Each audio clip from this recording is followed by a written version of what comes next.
Do you watch anything by Jordan Peterson? Fuck no. I'm not going to watch some fucking leaf tell me about self-actualization like I need a therapist. Oh my god, Jordan Peterson's so enlightened, he told me to make my bed. Holy shit, come on. Pull your ass up by your bootstraps. What the fuck are you doing? Like, I have no problem with Peterson making money and people liking to listen to him speak, but there's a point where it gets a little bit much. When you're making 70 grand on Patreon a month and then you want to, on top of that, charge $10 to do a women's magazine personality quiz and give idiots their result. Hey, answer this 100 questions and I'll tell you what kind of personality type you are. Do you know how many of those quizzes exist? Why would you pay $10 for it? Why do you need somebody to tell you what you are? You should know what you are. How lost in life are you that you need to pay another person to tell you who you are?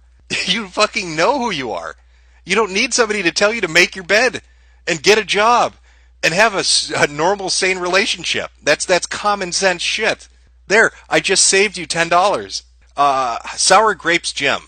You know, why is it when we talk about video games, like EA, right? When we talk about EA and we say, okay, well, EA charged $60 for a product. That's okay. That's fair. That's capitalism.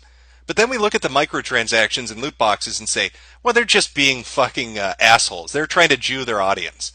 That's a bridge too far. They're just money hungry. Why is it okay to say that about EA but not Jordan Peterson?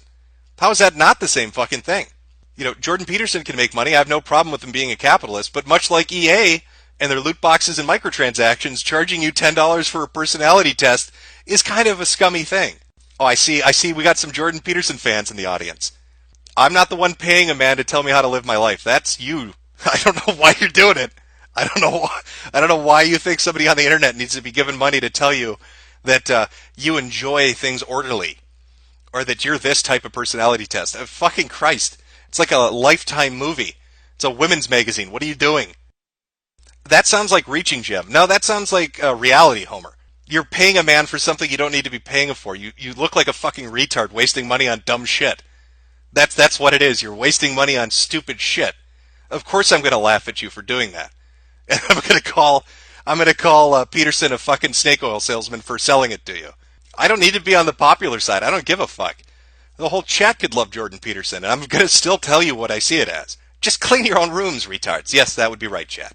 Who is Jordan Peterson? He's the college professor that got a bunch of shit because he didn't want to use somebody's preferred pronouns or some garbage like that, which I agree with him on.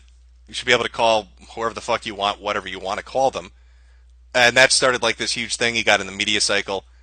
You may remember, like, I think about a month and a half back, Google fucked with him and tried to take away his like Gmail account and his YouTube account without giving him any heads up, without allowing him to transfer any of his stuff or forward any of his emails.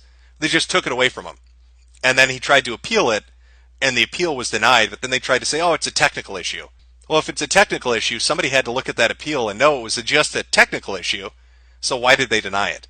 So that's some fucked up shit on the part of Google. Jim, is Jordan Peterson controlled opposition? No, I don't think he's controlled opposition. I do remember, what was it, like 2 days ago, 3 days ago? He and Gad Sad or Sad Gad or whoever the fuck that is, and a bunch of other people were having a panel about free speech, and Faith Goldie was supposed to be on it, and they disassociated with her. They disavowed and didn't allow her to show up because she dared to go on to a white nationalist podcast. She was a guest on a podcast during Charlottesville, so she couldn't be allowed at the free speech conversation about being denied free speech. And he tried to kind of gloss over that and kind of rationalize it away. But it seems like kind of a bitch move to me, to be honest with you.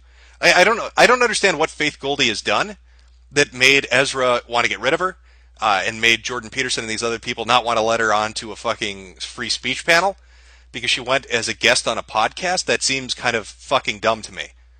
You need to look who you associate with. We can't allow you to show up because you had a conversation with somebody that said something we don't like. Seems kind of like a bitch move.